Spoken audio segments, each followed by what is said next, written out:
বন্ধুরা, WBCS and PSC coaching চ্যানেলে তোমাদের সকলকে ওয়েলকাম জানাচ্ছি।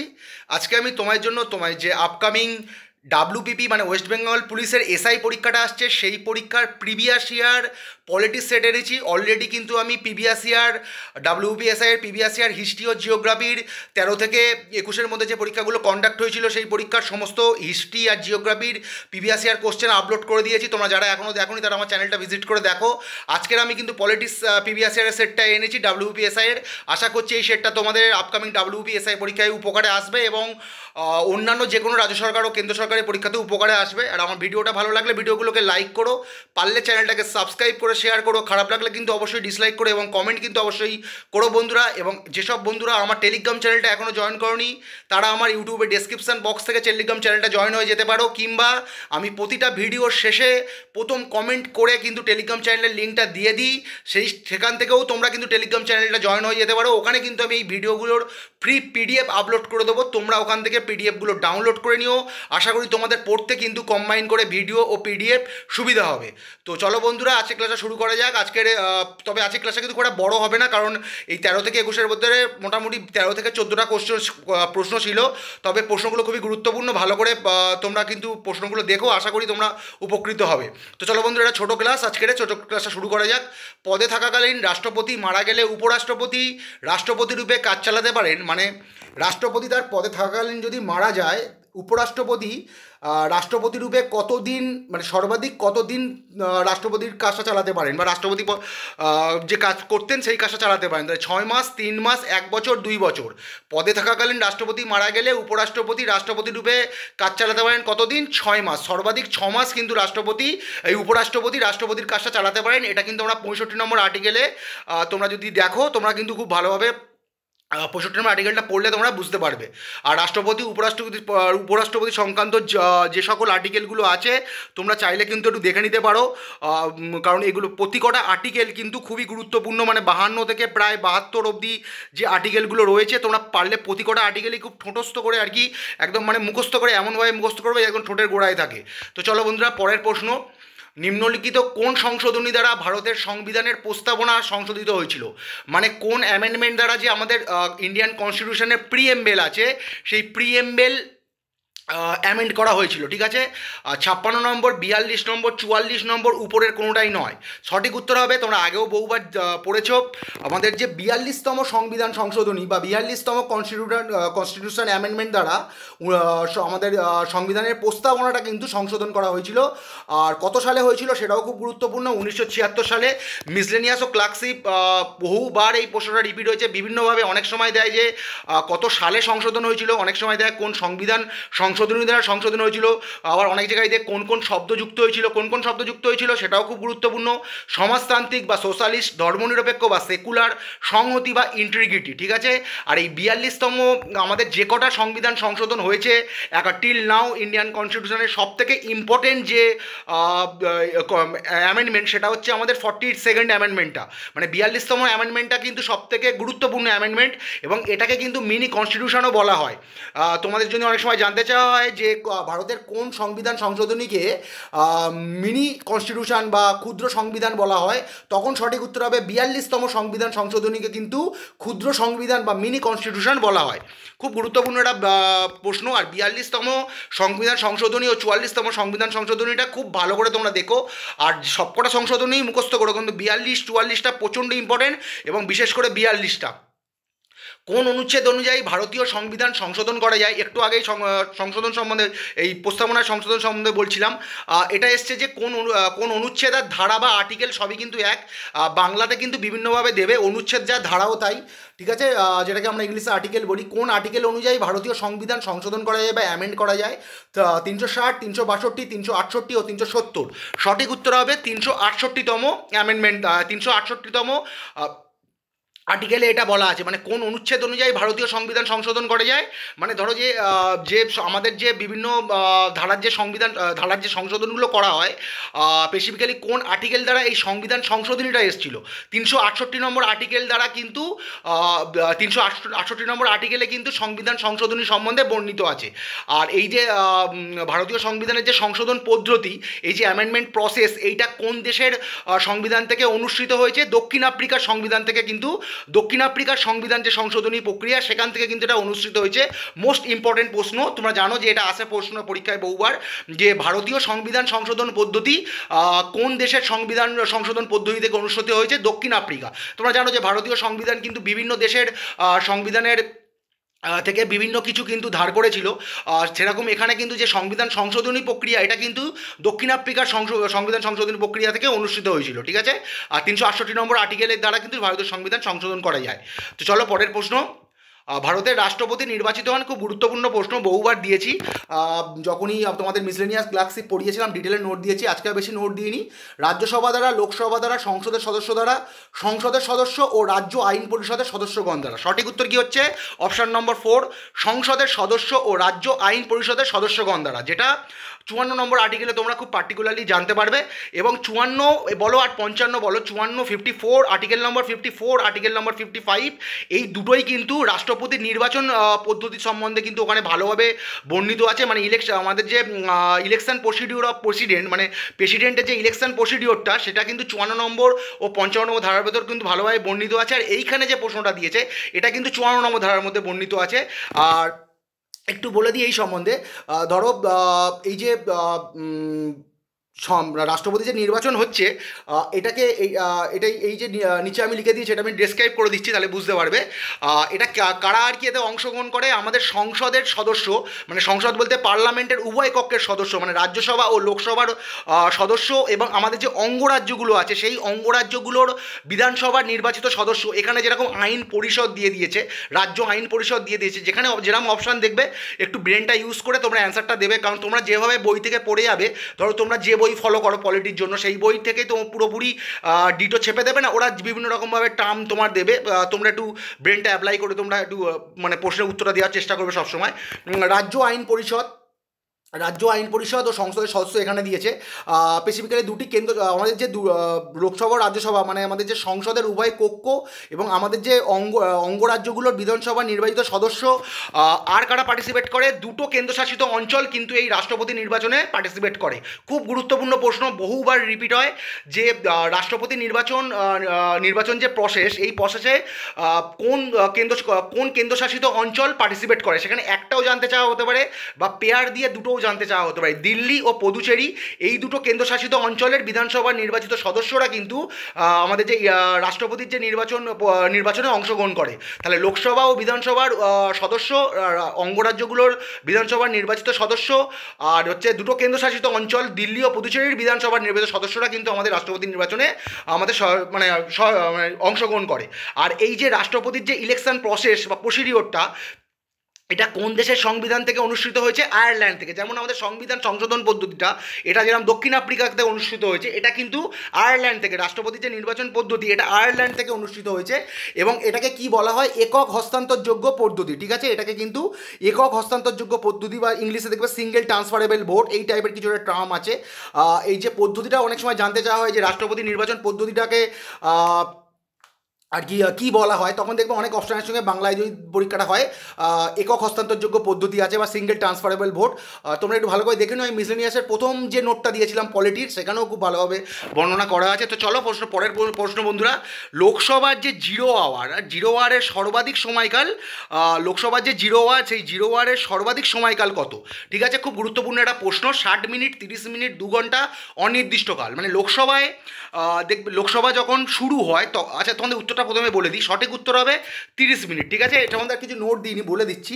লোকসভার ধরো যে কর্মসূচি শুরু হচ্ছে, তখন যে প্রথম 1 ঘন্টা সেটাকে কিন্তু প্রশ্ন, মানে যেটাকে বা কোশ্চেন আওয়ার বলে বা প্রশ্ন উত্তর পর্ব বলে, ঠিক আছে। ওই কোশ্চেন আওয়ার যখন শেষ হয়, তখন কিন্তু এই কোশ্চেন আওয়ার শেষ হলে কিন্তু 12টা থেকে 1টার মধ্যে এই জিরো আওয়ার, 12টা থেকে 1টার মধ্যে যে টাইম পিরিয়ড, এটাকে জিরো আওয়ার বলে। কিন্তু 12টা থেকে 1টার মধ্যে মানে 1 ঘন্টা নয়, 12টা থেকে 1টার মধ্যে যে কোনো সময় কিন্তু এই জিরো আওয়ারটাকে মানে ইউজ করা যায়। মানে সেই জিরো আওয়ারে কিন্তু কী হবে, এই যে শূন্য পর্বে, এখানে কিন্তু সাংসদরা বিভিন্ন গুরুত্বপূর্ণ বিষয় কিন্তু ওখানে পেশ করে। এবং এর যে জিরো আওয়ারের সর্বাধিক যে টাইম পিরিয়ড, এটা কিন্তু 30 মিনিট। কিন্তু 12টা থেকে 1টার মধ্যে হচ্ছে মানে এই এই নয় যে 12টা থেকে 1টার মধ্যে হচ্ছে মানে 1 ঘন্টাটা সঠিক উত্তর হবে। এটা কিন্তু বহু ছাত্রছাত্রী দেখেছি আমি খুব ভুল করে, সরি বন্ধুরা।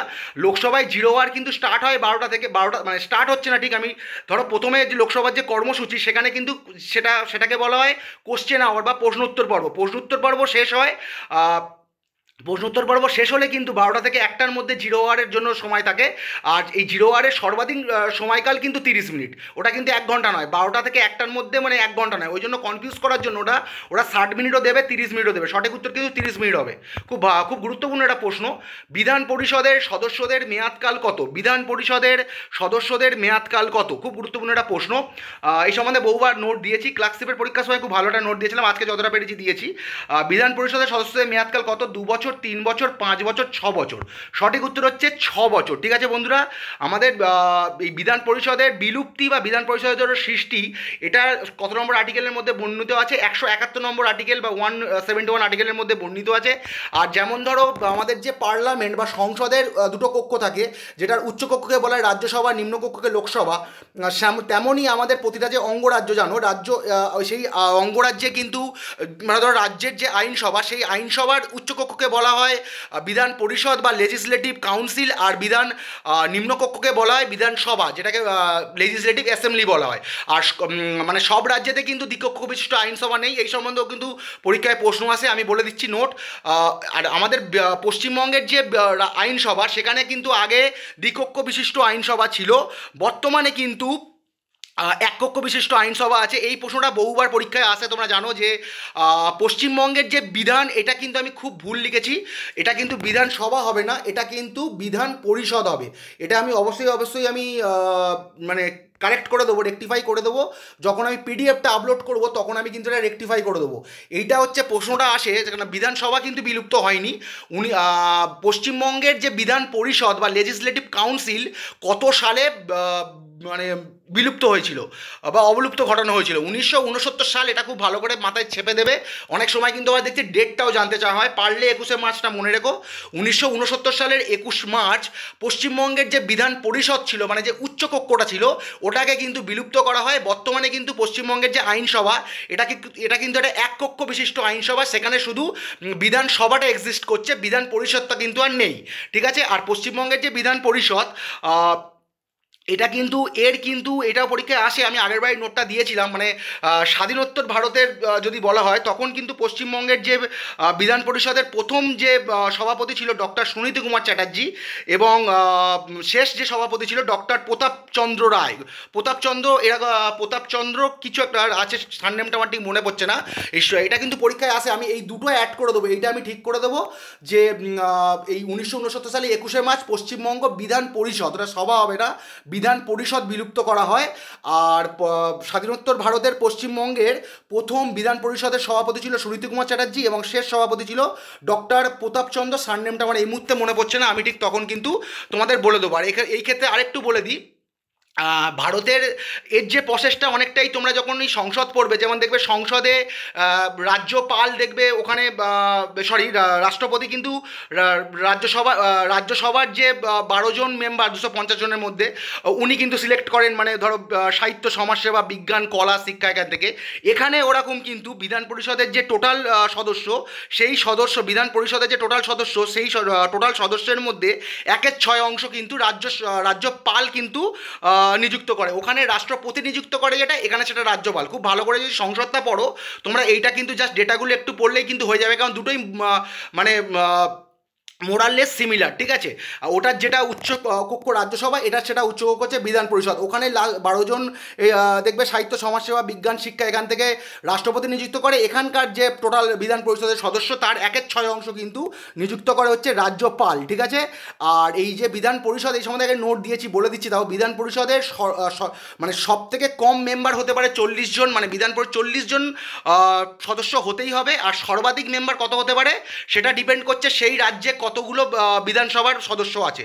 মানে ধরো যে রাজ্যের বিধানসভার সদস্য সংখ্যা যত তার 1/3 কিন্তু সর্বাধিক হবে, আর সর্বনিম্ন 40 জন, মানে 40 জনের কম হলে হবে না। আর সেই রাজ্যের যে বিধানসভার ক্যাপাসিটি অনুযায়ী 1/3 সদস্য কিন্তু ওখানে নির্বাচিত হয়। আর কিন্তু ওখানেও দেখবে যে প্রতি 2 বছর অন্তর 1/3 সদস্য কিন্তু মানে অবসর গ্রহণ করে। এটা এখানেও তাই। ওই রাজ্যসভাতেও দেখবে রাজ্যসভা যেমন, আরেকটু বলে দিই, রাজ্যসভা যেরকম স্থায়ী একটা কক্ষ, রাজ্যসভা কিন্তু স্থায়ী কক্ষ, তোমরা যেন রাজ্যসভায় কিন্তু ভেঙে দেওয়া যায় না, তেমনই বিধান পরিষদও কিন্তু বা লেজিসলেটিভ কাউন্সিলও কিন্তু একটা স্থায়ী কক্ষ, এটাকে ভেঙে দেওয়া যায় না। কিন্তু মেম্বারদের যে কার্যকাল 6 বছর, ওখানেও কিন্তু রাজ্যসভার মেম্বারদেরও কার্যকাল 6 বছর। আর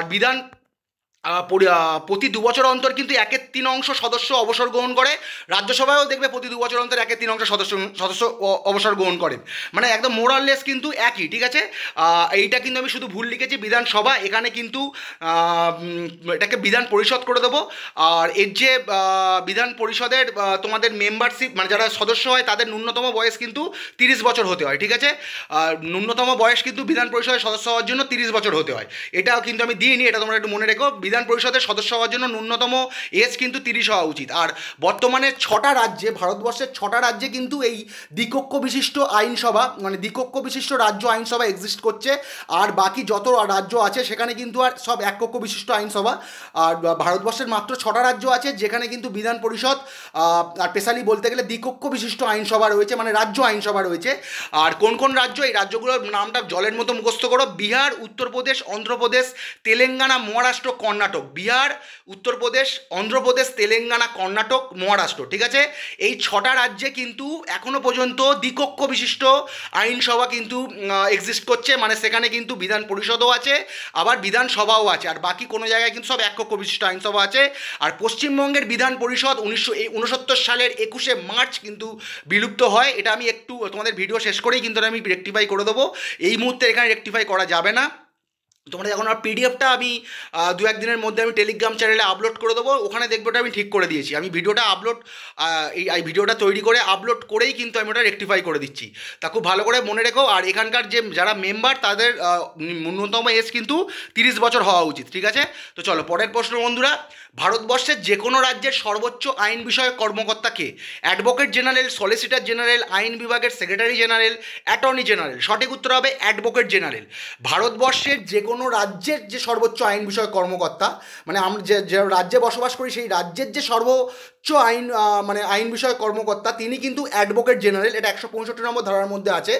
আর পশ্চিমবঙ্গের বর্তমান যিনি অ্যাডভোকেট জেনারেল, ওনার নাম হচ্ছে কিশোর দত্ত।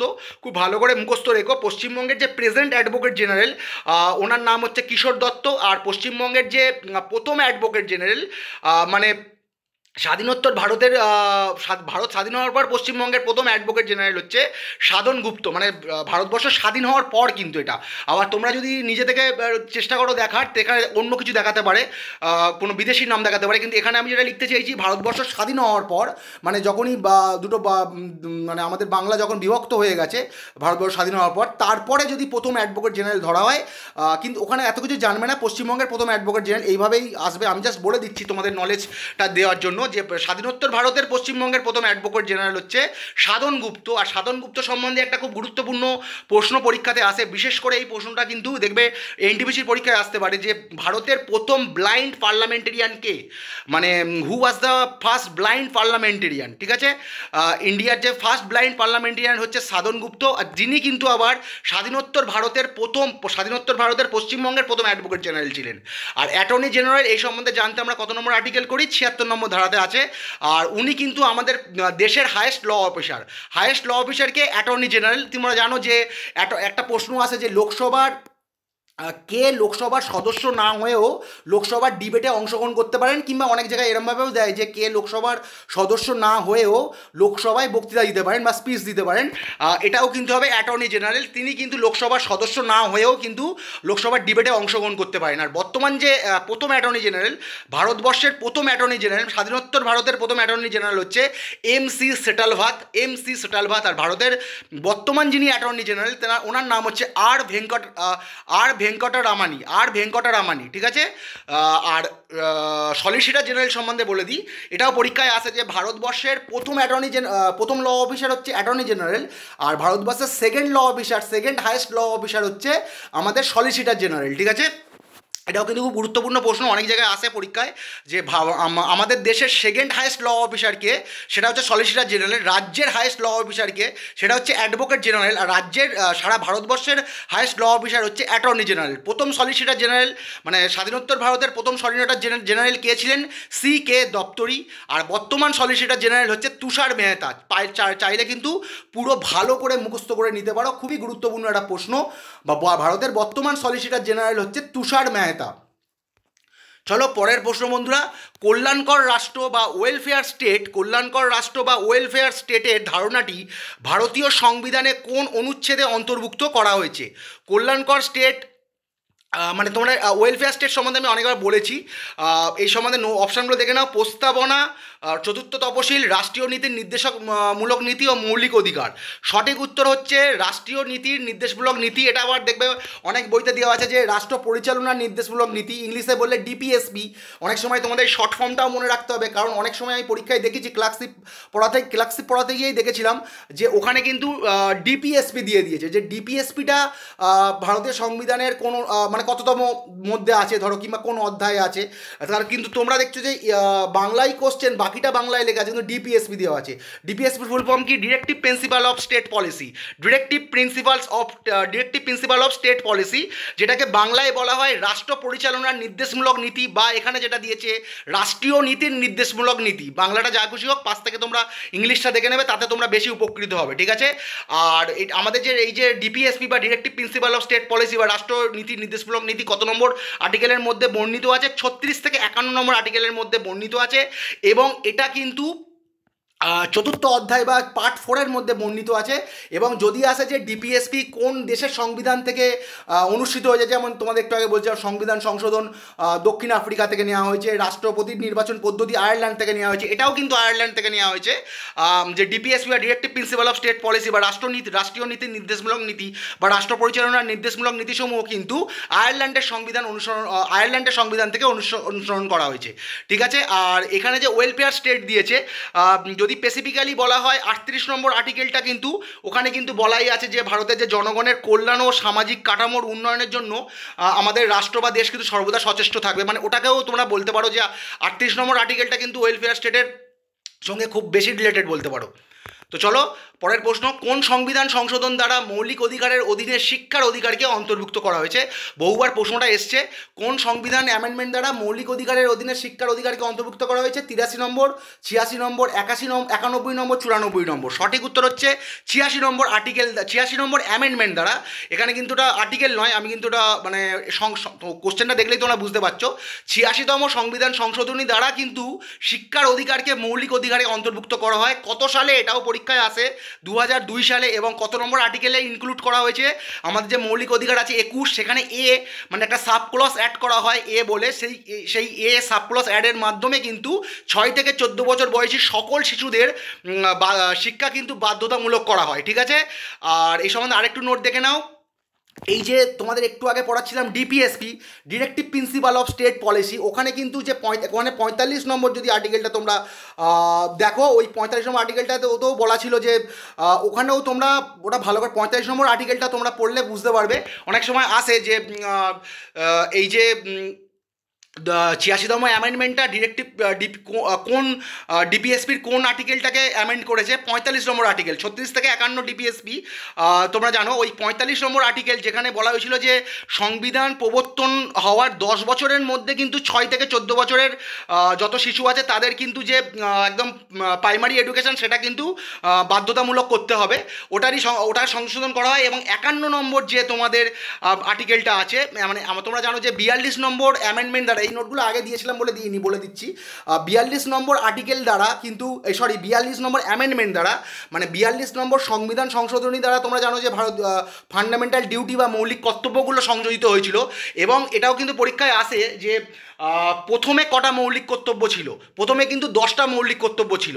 এই সংবিধান সংশোধনী দ্বারা দুটো কাজ হয়, একটা হচ্ছে 21 অ্যাড করা হয় এবং 51 এটা কি, মানে 36 থেকে 51 হচ্ছে ডিপিএসপি মানে রাষ্ট্র পরিচালনার নির্দেশমূলক নীতি, যেটা আমাদের 4র্থ অধ্যায়ে আছে।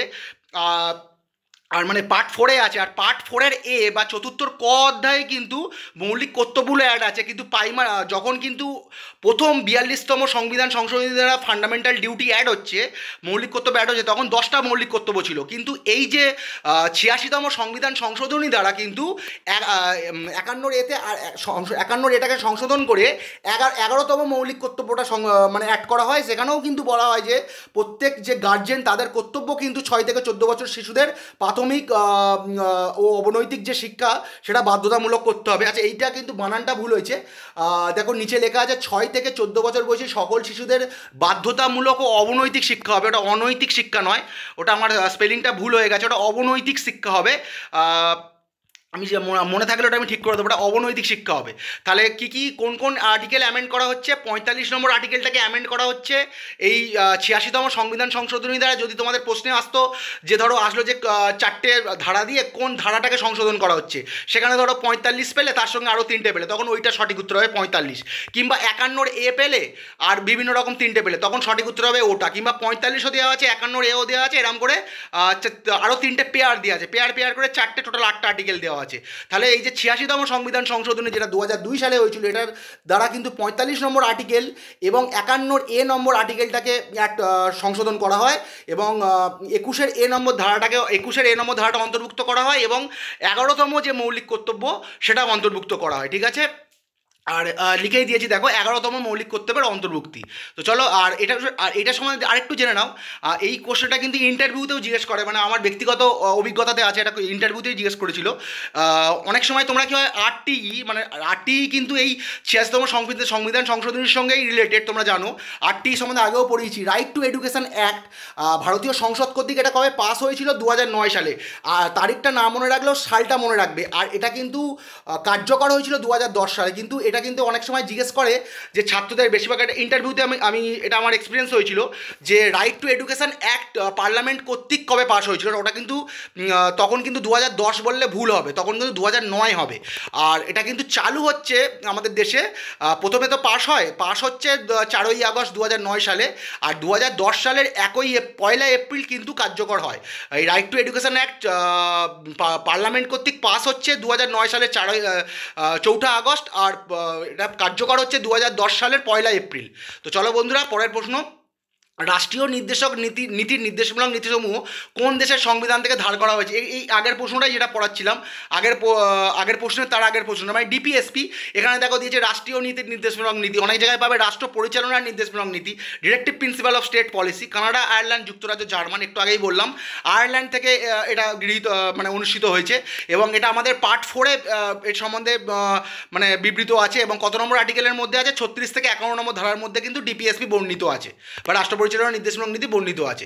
লোকসভার প্রধানকে? লোকসভার প্রধান হচ্ছে প্রধানমন্ত্রী, উপরাষ্ট্রপতি, লোকসভার স্পিকার, লোকসভার ডেপুটি স্পিকার। সঠিক উত্তর হচ্ছে লোকসভার স্পিকার কিন্তু লোকসভার প্রধান।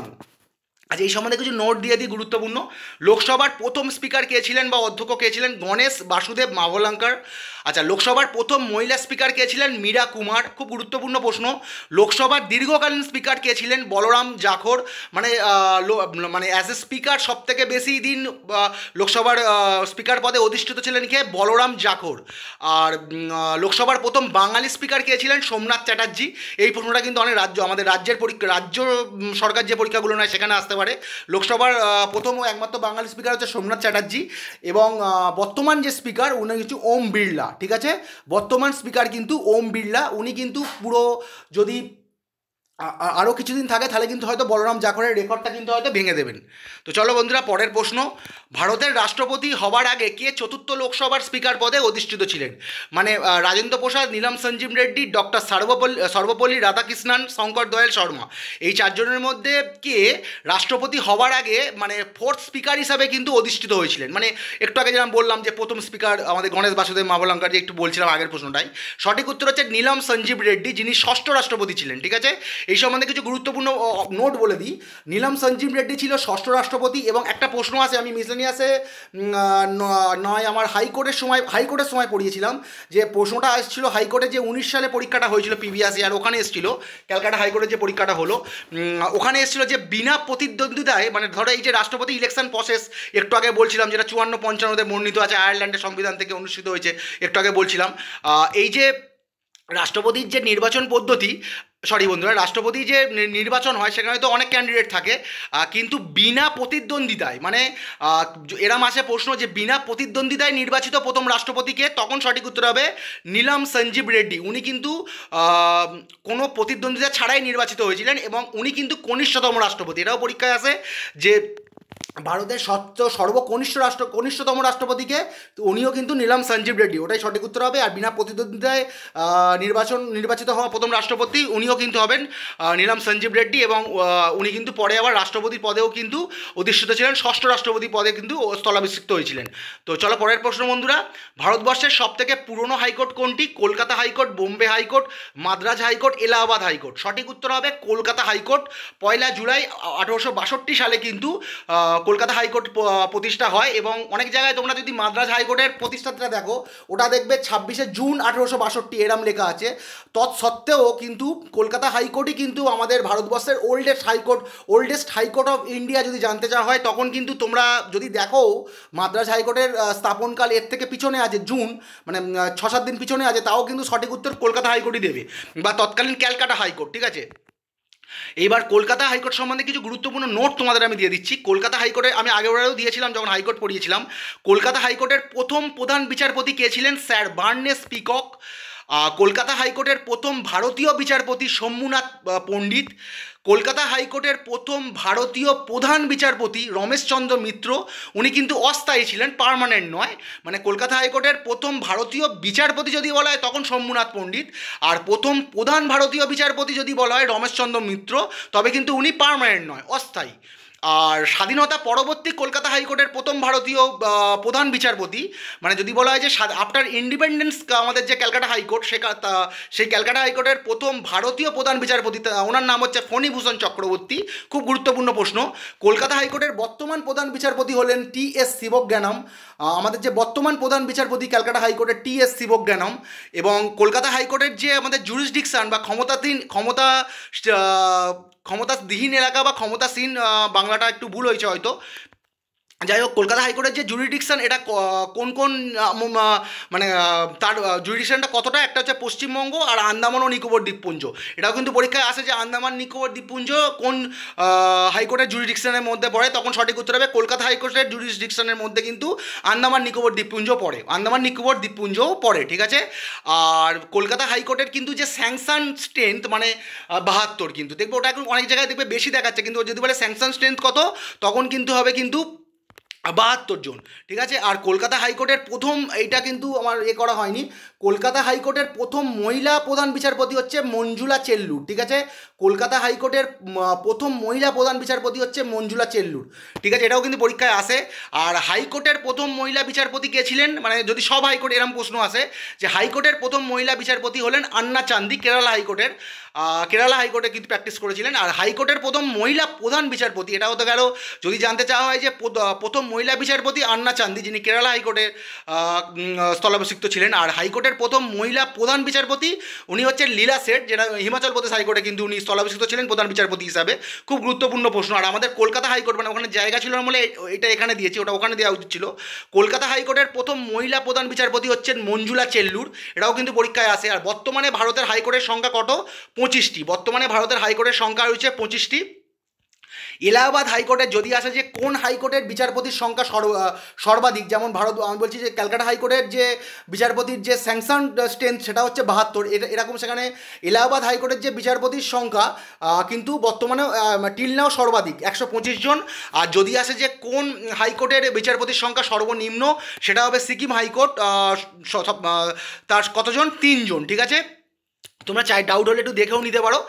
আর যদি আসে যে কোন হাইকোর্টের জুরিসডিকশন সর্বাধিক, যেমন ধরো আমাদের ক্যালকাটা হাইকোর্টের জুরিসডিকশন কি, ক্যালকাটা হাইকোর্টের জুরিসডিকশন হচ্ছে তোমার পশ্চিমবঙ্গ ও হচ্ছে তোমাদের আন্দামান নিকোবর দ্বীপপুঞ্জ। যেমন মাদ্রাস হাইকোর্টের জুরিসডিকশন হচ্ছে তামিলনাড়ু ও পুদুচেরি। সেরকম যদি আসে যে কোন হাইকোর্টের ক্ষমতাধীন এলাকা বা জুরিসডিকশন সর্বাধিক, সেটা হবে গুয়াহাটি হাইকোর্ট।